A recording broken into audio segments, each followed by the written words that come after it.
It's really not that important what meat-eating societies think about veganism, because it's pretty damn easy for meat eaters to brush this stuff aside, laugh it off, and make jokes about it. Yeah, it's always easy for victimizers to mock and minimize the suffering of the victim, something we've done awfully well, unfortunately, when it came to forms of human-to-human oppression. And I understand some people think it's radical or silly when I say view an issue through the eyes of a cow, a pig, a chicken, a turkey, a fish, or some other animal on this planet. But understand that all social justice movements always look at the issue through the eyes of the victims. I mean, abolitionists looked at slavery through the eyes of enslaved blacks, while the Allied forces looked at Nazism through the eyes of Jews and other non-Aryans that Hitler labeled unworthy and expendable.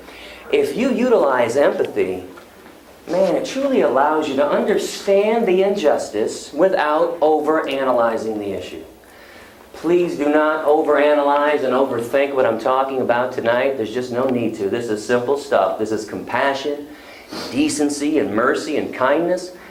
I'll break it down even further for everybody. When I say use empathy, all I'm saying is use the golden rule. Actually put it to use for a change. Instead of just paying lip service to it like most people do. And the golden rule, by the way, is in all religions in one way or another. Even atheists say it's a wise way to live your life, because the golden rule simply states that you should treat others. And animals do qualify as others, no matter how you look at this issue. You should treat others like you would want to be treated. You should do unto others as you would have done unto yourself.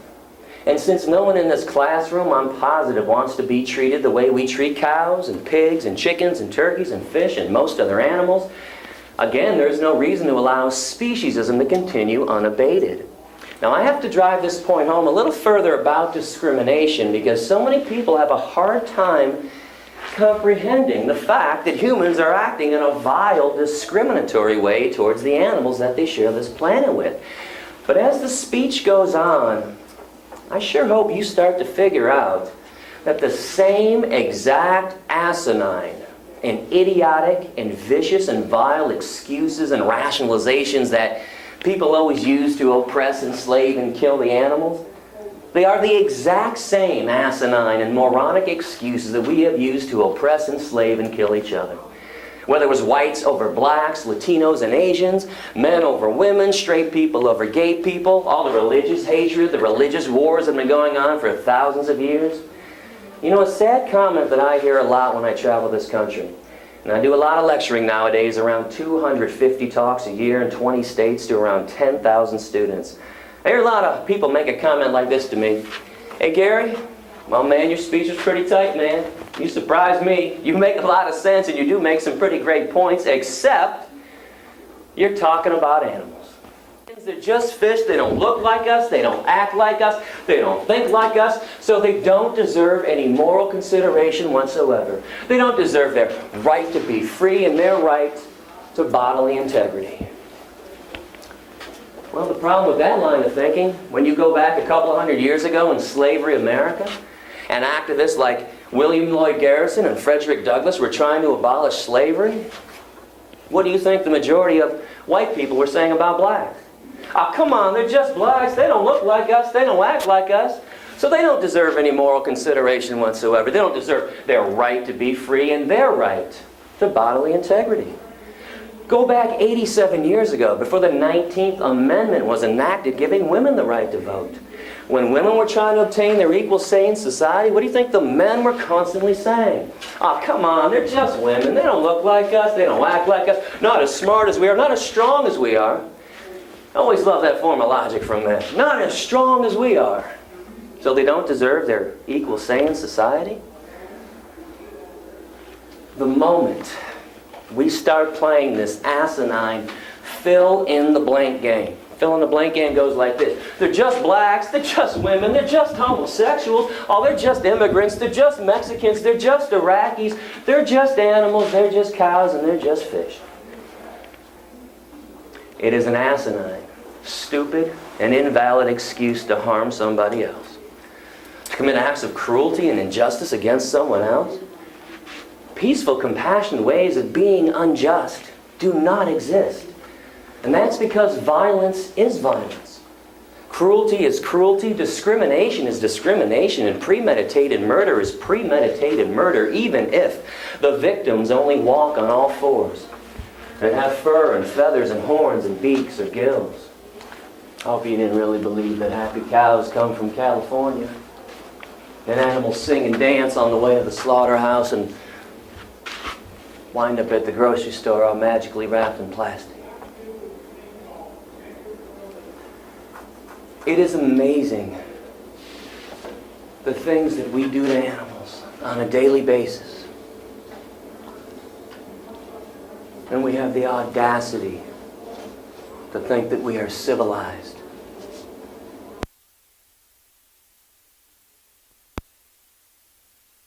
Species that purports to know right from wrong. And the animals have not done one single thing to us to deserve the wrath and the cruelty that we hurl on them. Not a single justification, not one, for what we do to these innocent beings.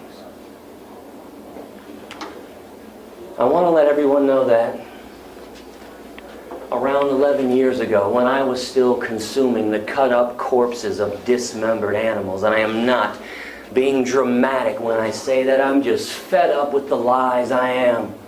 I've had enough of the euphemisms. So I hope right now people understand, maybe for the first time ever, what meat actually is. It is the cut-up corpse of a dismembered and tortured animal. It's a dead body sliced up into really small pieces. I used to come up with insane excuses like everyone else to eat flesh. I hope you don't think I was any different. No different. God says it's okay. Well, that's why I put the animals here. Oh, but it tastes so good. Oh, but I need my protein. Oh, but if we don't kill the animals, they're going to overpopulate and take over the world. You don't think I know the same idiotic excuses and rationalizations that everybody else uses? Man, I used them for years myself. I used to come up with the most invalid reasons to justify torture and cruelty against innocent beings. Not to allow animals into my circle of compassion until I finally understood something. And it was the cold hard truth that I was complicit in all the violence. Animals were being tortured and killed so I could have a sandwich later on that day. Frankly, I am ashamed and embarrassed to admit that I ever once believed that I was more special than the animals, to think that they should have had to suffer and die intentionally on my behalf. Because I am no longer that arrogant and pretentious to think that my feelings or the feelings of my species are the only things that count on this planet and in this universe. Please understand, as meat eaters, we are all complicit in the violence. Now, we don't do the killing directly. And you think maybe there's a reason for that? Maybe because 99% of all human beings cannot take a 12-inch blade and shove it into somebody else's throat and start slicing and cut their head off? But we sure pay other people to do the dirty work for us. Capitalism. We live in a capitalist society, supply and demand. Corporations like Tyson and ConAgra, Smithfield and Purdue, companies like McDonald's and Burger King and Wendy's and KFC, they would not be producing a flesh product if there were no market for that flesh product. So don't for 1 minute think that you, yourself, cannot directly affect the lives of thousands of animals by just changing what you eat every day. From birth until death in America, every single meat eater consumes around 3,000 land animals. And thousands of other marine animals. Those are stats from the USDA. And collectively we are enslaving and killing 10 billion land animals in America every year and 18 billion marine animals in America every single year. And I hope people understand what I'm truly offering you tonight. It's quite special. You don't get this offered to you ever throughout your entire lifetimes. Do you realize when you hit the door after my speech that you can directly end a massacre? You can take part in directly ending a massacre. When has that ever been offered to you? Instead of just paying lip service to all the problems that are going on this planet that you are not even responsible for and that you are not even actively trying to end. I got to tell you something that drives me insane when I travel the country talking to so many thousands of people every year. Boy, everybody talks a good game. Everybody is such a smooth talker when it comes to peace and compassion. Everybody always wants to tell me, never show me, just want to tell me how peaceful and compassionate they are because of what they believe or what they're opposed to. Hey Gary, I believe in that and I'm opposed to that. And the genocide in Darfur, oh man, I'm opposed to that. And the war in the Middle East, mark me down, I'm opposed to that too. What other atrocity you got for me, man? Oh, that's horrible. Can you mark me down for being opposed to that too? Can somebody tell me, since when does opposing an atrocity make the world a better place? I'd like to know. I'd like to know, since when does opposing an atrocity alleviate or eliminate the atrocity? Listen, folks, I do understand most of you don't want to hear what I have to say tonight. I'm cognizant about that. But I hope you're aware that, as I stated earlier, I am no politician. I'm no bullshit artist. I'm not here trying to say something so I can scam your vote for next term. I'm not a PR person. I'm not a salesperson. I don't want to sell you a thing. I don't want your money. I don't want your email addresses, and I don't want your mailing addresses. I'm here to talk about the worst form of cruelty and violence taking place on this planet, bar none. Even though most people don't want to hear about it. But when you sit back in the comfort of your living room, condemning things that are going on elsewhere, my friends, that is pure, unadulterated lip service. That's the definition of lip service. And by the way, when everybody always tells me how opposed they are to the genocide in Darfur, besides the people doing the actual killing, who's for it? What kind of an opposition is this? What's everybody opposing?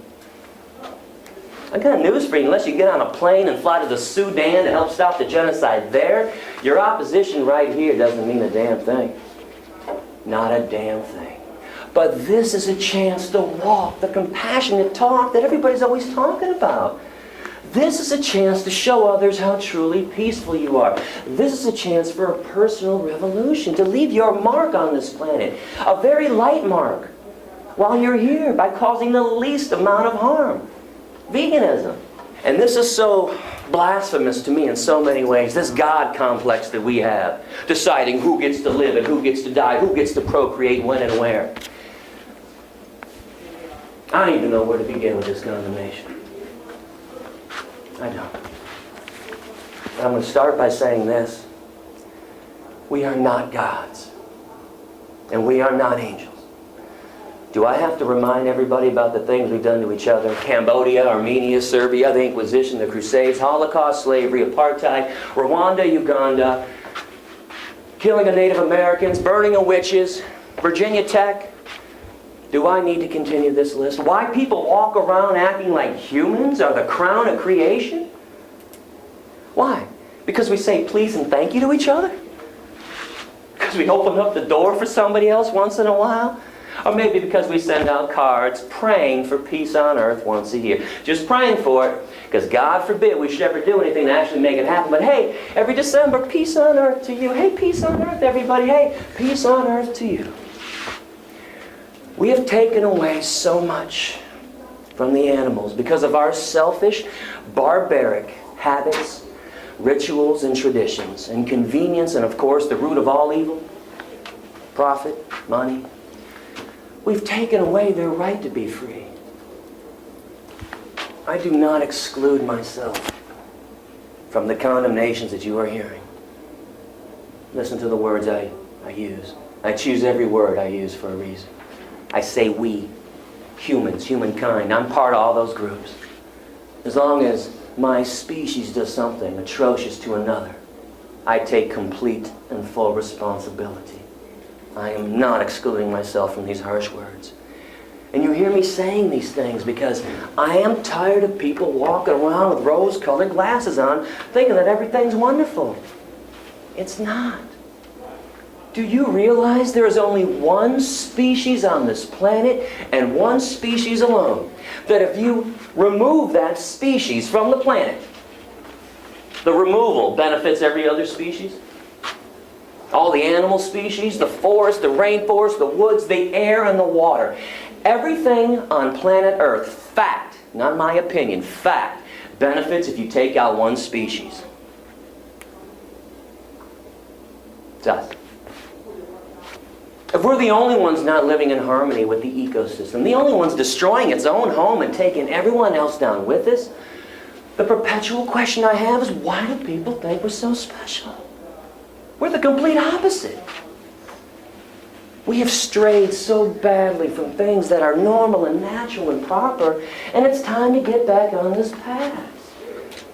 Call me naive, idealistic, foolishly idealistic, but I do have faith in humans. Sometimes I don't know why, but I do, because I know deep down inside most people are good people. But that compassion, that goodness has been beaten down in us. It's dormant. And I'm just trying to awaken everybody from this soporific, mindless, robotic state.